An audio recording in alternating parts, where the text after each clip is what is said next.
Hello दोस्तों, आज हम लेकर आए हैं डेविल से शादी एपिसोड 9। तुम मुझे क्या के बुलाती हो।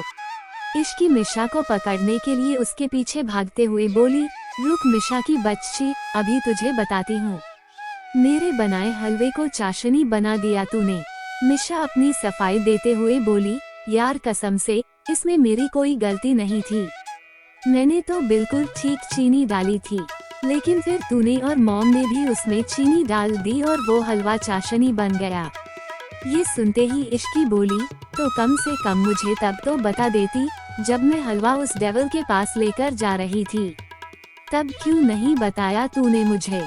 मिशा ने इश्की से बचने के लिए भागते हुए कहा, यार अगर मैं उस टाइम तुम्हें कुछ कहती तो दादी मुझे नहीं छोड़ती। इश्की मिशा को पकड़कर उसे मजाक से मारने लगी कि तभी कोमल जी रूम के अंदर आते हुए बोली, अरे ये क्या हो रहा है, क्यों लड़ रही हो तुम दोनों। मिशा तुरंत कोमल जी के पीछे छिपते हुए बोली, मॉम इश्की को बताओ कि हलवे में आपने भी चीनी डाली थी। ये सुनकर कोमल ने हैरानी से पूछा, आपने भी मतलब, और किसने किसने डाली थी। तभी इश्की बोली, इस मिशा की बच्ची ने। तो कोमल ने सोचते हुए कहा, तभी इतना ज्यादा मीठा हो गया था हलवा। खैर छोड़ो इन बातों को। इश्की ये लो, ये तुम्हारी पहली रसोई का गिफ्ट है। इश्की गिफ्ट की तरफ हैरानी से देखते हुए बोली, अरे आंटी इसकी क्या जरूरत है। कोमल ने इश्की को समझाते हुए कहा, जरूरत थी इश्की, अब तुम इस घर की बहू हो। ये सुन मिशा ने कोमल से सवाल करते हुए कहा, मॉम वैसे ये है क्या। कोमल ने स्माइल करते हुए जवाब दिया, ये हमारा पुश्तैनी हार है और आज मैं इसे इश्की को दे रही हूँ। ये सुनते ही इश्की बोली, नहीं आंटी, मैं इतना महंगा तोहफा नहीं ले सकती। तभी कोमल ने एक बार फिर से अपनी बात रिपीट करते हुए कहा, इश्की मैं तुमसे कितनी बार कहूँ कि तुम अब इस घर की बड़ी बहू हो। इस घर पर तुम्हारा भी उतना ही अधिकार है जितना औरों का, और आज से ये हार भी तुम्हारा ही है। ये कहते हुए कोमल ने उस हार को इश्की को दे दिया और वो रूम से बाहर चली गई।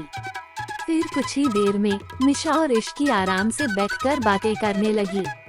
तभी दोनों के फोन पर एक नोटिफिकेशन आया, जिस पर लिखा था कि 2 दिन बाद उनका कॉलेज ओपन हो जाएगा। ये मैसेज देखकर वो दोनों ही खुश हो गई। तभी इश्की सुकून की सांस लेते हुए बोली, फाइनली कॉलेज ओपन हो रहा है। अब हम कम से कम 9 से 5 कॉलेज में रह पाएंगे तो थोड़ा ड्रामा कम होगा लाइफ में। मिशा ने भी हामी भरते हुए कहा, सही में यार, इन दिनों हर रोज कुछ ना कुछ हो ही रहा है। हर दिन कोई ना कोई नया ड्रामा हो जाता है। दोनों यूं ही बातें कर रहे थे कि तभी रूही वहां आकर बोली, तुम दोनों के लिए एक गुड न्यूज है। मैं भी तुम दोनों का कॉलेज ज्वाइन करने वाली हूँ as a director of drama club. Ruhi की बात सुन मिशा ने अजीब सी शक्ल बनाते हुए पूछा, मतलब तुम हमारा पीछा कॉलेज में भी नहीं छोड़ने वाली। ये सुन रूही थोड़ा गुस्सा दिखाते हुए बोली, ओह हेलो, भूलो मत कि तुमसे पहले वो कॉलेज मेरा था। मिशा ने तपाक से जवाब दिया, था लेकिन अब नहीं है। वो दोनों लड़ ही रहे थे कि तभी इश्की बोली, भी अच्छा है कि आप ड्रामा क्लब की डायरेक्टर बन गई, अब आप मुझे भी एंट्री दिला देना प्लीज। इस पर रूही ने मुस्कुराकर कहा, क्यों नहीं इश्की, तुम आ जाना ऑडिशन देने। उन तीनों ने कुछ देर तक और बातें की और उसके बाद इश्की अपने रूम में चली गई। इस वक्त राजवीर अपने स्टडी रूम में काम कर रहा था। वहीं इश्की जाकर आराम से बेड पर लेट गई और खुद से ही बोली, यार ये बेड कितना मस्त है, कितनी अच्छी नींद आती है इसमें, और खुशबू भी कितनी अच्छी है इस रूम में। वैसे कुछ भी कहो, उस डेविल की भी स्मेल अच्छी है। तभी राजवीर स्टडी रूम से बाहर आया और उसने इश्की की सारी बातें सुन ली। ये सब सुनकर उसके चेहरे पर स्माइल आ गई और फिर वो धीरे धीरे चलकर इश्की के पास आ गया। उसके करीब आकर बैठते हुए राजवीर ने उससे पूछा, कुछ कह रही थी क्या तुम मेरे बारे में। राजवीर की आवाज सुनते ही इश्की हड़बड़ाकर बोली, नहीं तो, मैंने तो कुछ नहीं कहा। आपने कुछ सुना क्या। राजवीर ने हल्का सा मुस्कुराते हुए कहा, मैं सुन नहीं पाया, तभी तो पूछ रहा हूँ। ये सुन इश्की ने राहत की सांस लेते हुए जवाब दिया, नहीं मैंने कुछ नहीं कहा। राजवीर कुछ सोचते हुए बोला, चलो ठीक है, मान ली तुम्हारी बात। फिर कुछ ही मिनटों में वो अपनी बात को आगे बढ़ाते हुए बोला, अच्छा एक बात बताओ, तुम मुझे क्या कहकर पुकारती हो? ये सवाल सुनते ही इश्की कंफ्यूज होकर उसे देखने लगी, तो राजवीर ने जोर देते हुए कहा, बताओ। तो इश्की कंफ्यूज होकर बोली, मिस्टर सिंघानिया। इश्की का जवाब सुनकर राजवीर ने कहा, हाँ, ये तो तुम मुझे मेरे सामने कहती हो। ये कहते हुए राजवीर इश्की की एकदम करीब जाकर बैठ गया, जिससे इश्की को घबराहट होने लगी। साथ ही उसे एक अलग सी फीलिंग भी आने लगी। लेकिन राजवीर ने अपनी बात को जारी रखते हुए कहा, जब मैं तुम्हारे सामने नहीं रहता, तब तुम मुझे क्या कहकर बुलाती हो?